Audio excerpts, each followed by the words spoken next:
good morning or afternoon, depending when you are watching this. It's Monday, and today we're going to finish looking at another part of our Hebrew kingdoms. We're going to specifically look at the spread of Judaism. Today, for the first time, you're going to be introduced to Rome. Not only Rome, but also Rome's wrath and what they could do when determined enough, and how they're going to become an empire.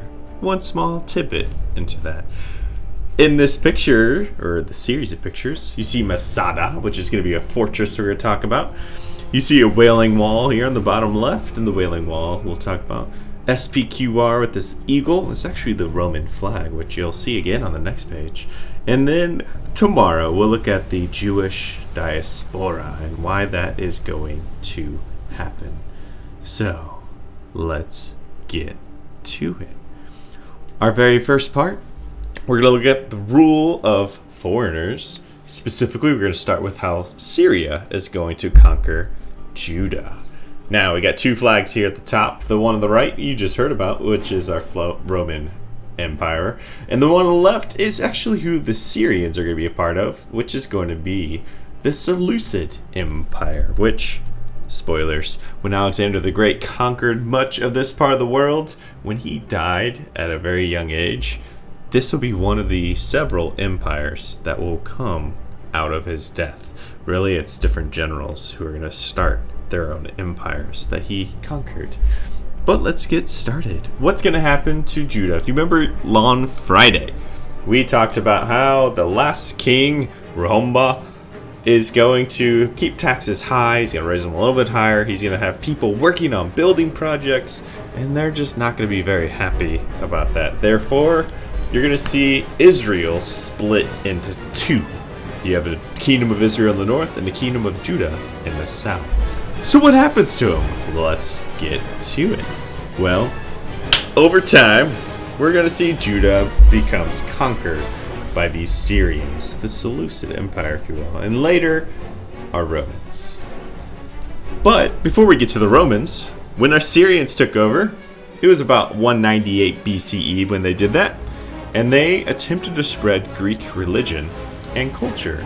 One thing to know about our Syrians, even though they are in the Middle East, they were descendants, if you will, of the Greeks, because Alexander the Great was a Macedonian Greek who conquered not only this part where Persia was, but also all the way over to India and south into Egypt. And because of that history, they themselves are both Greek in religion and culture. However, when some of the Jews refused to accept this Greek conversion to their culture and religion, well, the Syrians are going to forcibly put Greek statues, specifically of their gods, into their synagogues, which, remember, is like their churches or temples. And last thing the Syrians are going to do is actually make it a crime. They're going to make it illegal to practice Judaism. When we get to Rome and looking at Christianity, the Romans are going to do the same thing with Christians. They're going to make it illegal, which, when we get to that, you'll see exactly how crazy it can get for the persecution of Christians. So here's an early persecution of our Jewish people. Here is a map for you to get an idea of what we're talking about. The Seleucid Empire, which Syria is part of. If you look here in the western part, this western part is where you will see, I can circle it, look at that. Yeah, over here is where Syria is today. You see over here, that is where our Hebrew kingdom is. I'm going to circle it, see that? Our Hebrew kingdoms, which, remember, as we saw on Friday, split into two kingdoms of Israel and Judah. So, this is where the Assyrian kingdom was. It's part of the Seleucid Empire. This way over here in the east is India. Greece is further west, and then Egypt. So all of this was under control of Alexander the Great at one point. It's insane. Alright, moving on. Oop, I got a pen on still. Go away, pen. Nice. So rebels are going to fight the Syrians.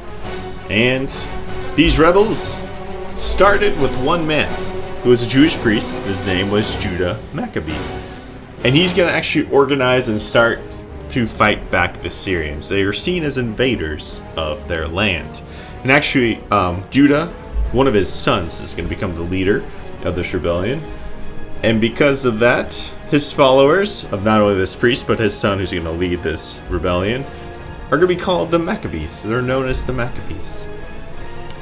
And these Maccabees were actually heavily outnumbered by these Syrian soldiers, who basically were Greek-trained soldiers. And when we get to Greece, we're going to see why Alexander the Great conquered so much so easily, because they were some of the best soldiers in the world at this time.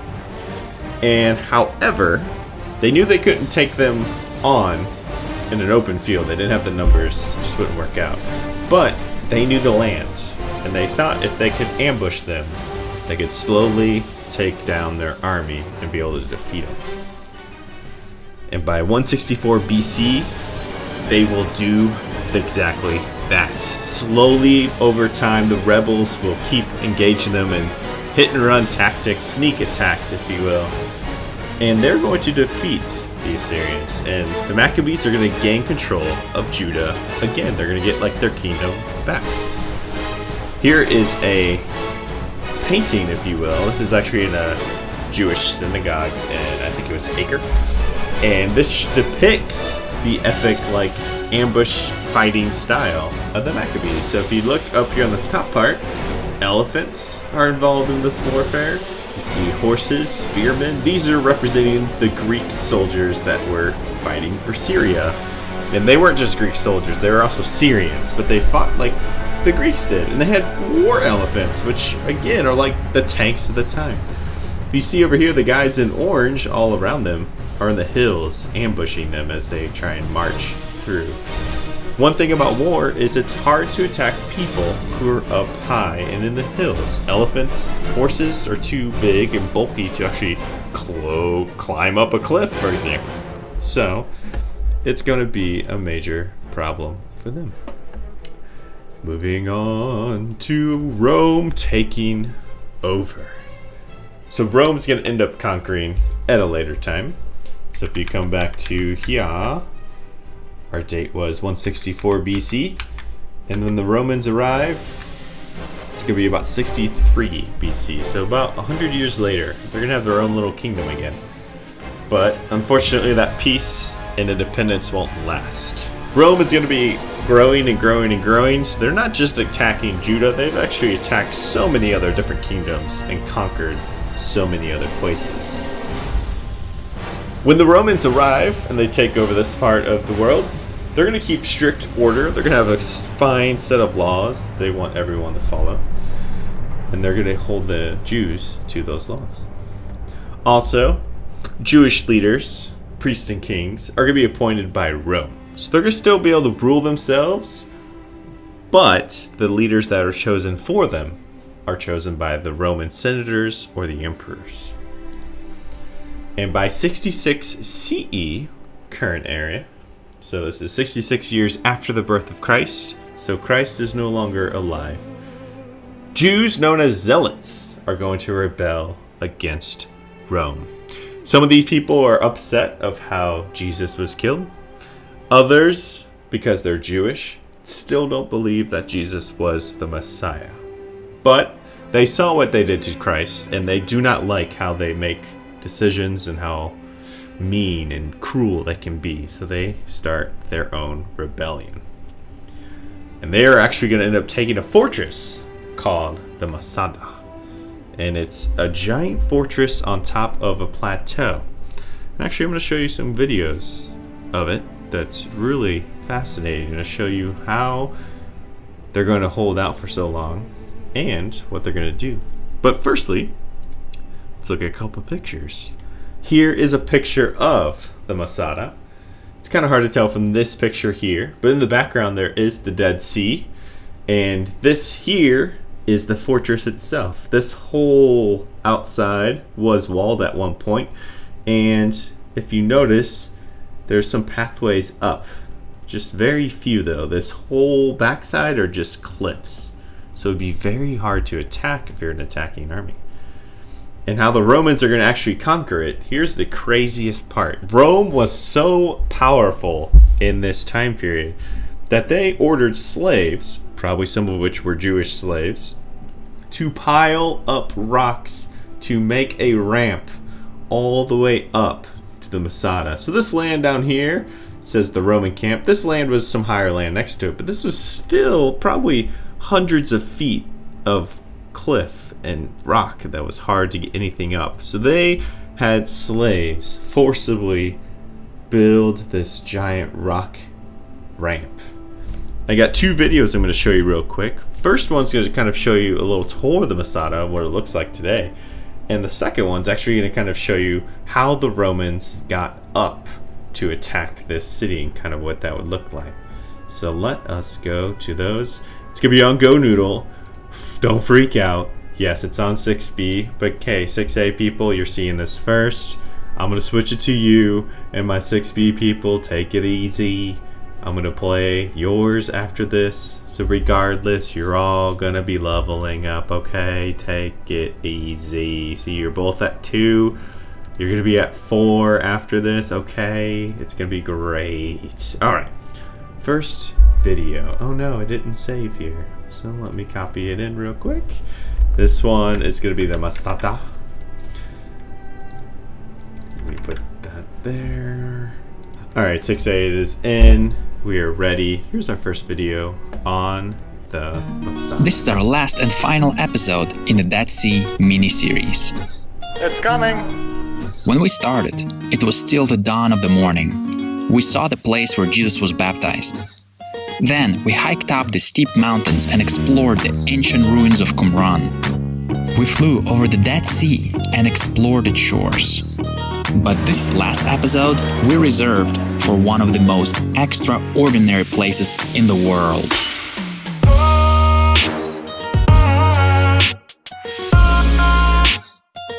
Wouldn't you want to live here? The Dead Sea is right there, mountains right here, a giant place just for you.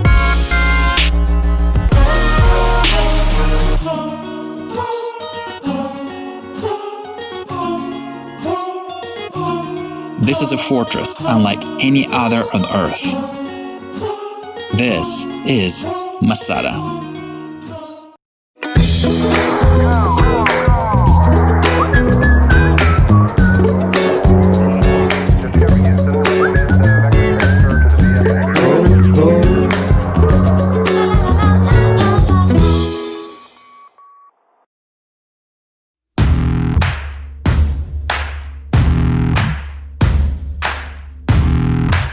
I'm not scared, but my feet are sweaty.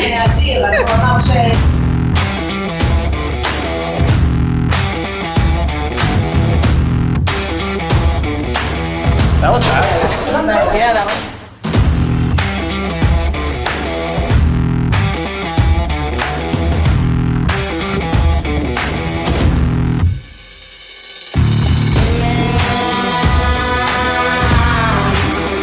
Masada means a fortification, and that's exactly what it is. It's a fortification on top of a rock mountain plateau, an isolated one for that matter.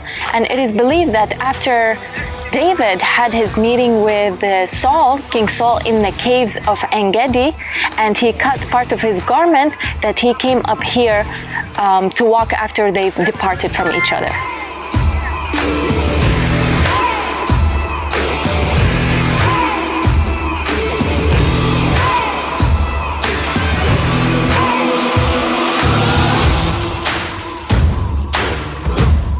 So it seems like Masada has a lot of history during the time of David, and then during the 1st century, and the Romans, and also the Byzantines here, because they found a Byzantine church. So it was occupied in different types of history. And I'm not surprised, because it's a very strategical place to occupy and to be so high above everybody else. And they also have somehow brought water up here. So as long as they had water up here, it's a good place to live in. On top of a mountain, they can see anything around them.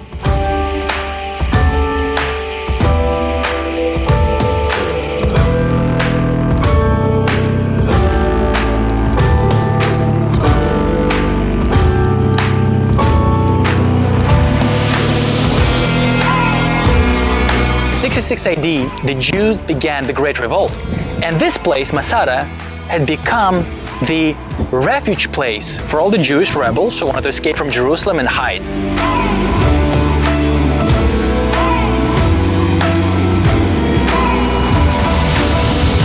A few years later, the Romans put a siege on Masada, and after 3 months, they were able to penetrate the walls, only to find burning houses and everybody dead in here.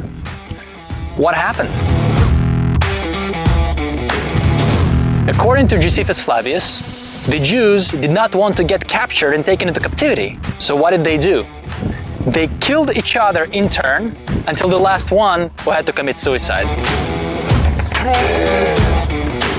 And they had this belief that death is preferable over a life of infamy.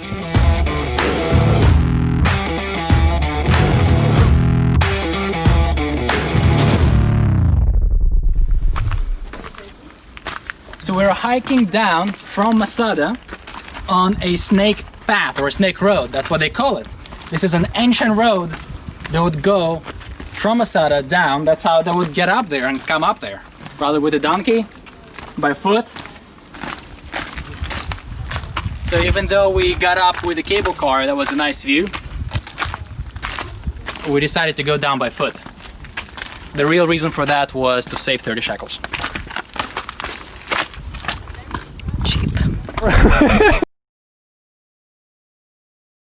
Okay, I'm going to show you a second video, but as you said there, the rebels committed suicide, or really were killing each other instead of being captured by the Romans, because as he said, Rome was known for enslaving anyone who they defeated. So even rebels like this, they would make all of them slaves and make sure that they lived a miserable rest of their lives. Oh, here comes a lava. Nice. And why so many of them did that is this is a video kind of depicting how the Romans were attacking the Masada. So as I said early, they built this giant ramp all the way to the side of one of those walls, and they had this giant siege engine, if you will. So it's a giant like built cart on wheels that they're gonna have all these people push up this thing, probably slaves again. And that was how they actually ended up attacking the walls, or it was their plan. And that's why also those Jewish people basically were killed, because like they said, they would much rather be killed for God as opposed to be a slave under Rome. And now here's a quick video showing you just how that worked.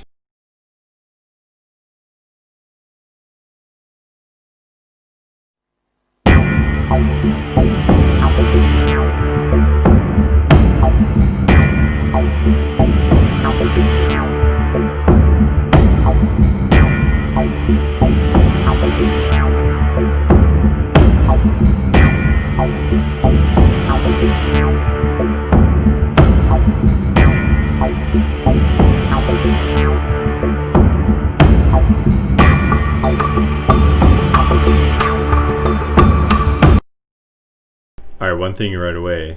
The metal, this like silvery white stuff, is actually metal plates on this. Not so much so it's gonna break, but if the people in that fort were to shoot flaming arrows, wood could catch on fire, especially they're out in a desert, so it's not really wet and rainy. So they covered it with this plating to help protect it from being set afire before it even got to the top. So that's a medieval tech for you right there.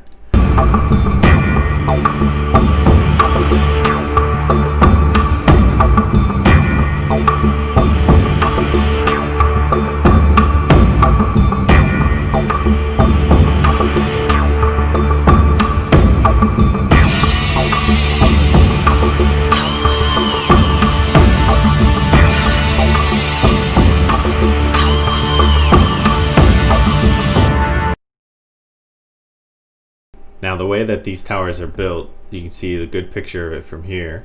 There's basically a whole set of stairs and ladders that go all the way to the top. So this battering ram could break the wall, but at the very, very top, as you're going to see here at the end, soldiers would funnel their way all the way to the top and they would climb onto the walls. If you watch here at the very end, that's what you're going to see running right here. So soldiers attacking the walls like that. And that's actually how a lot of people will attack walled cities through times. Before this and all the way through the Middle Ages, they would build towers like this to attack cities. All right, let's get the last point. Yes!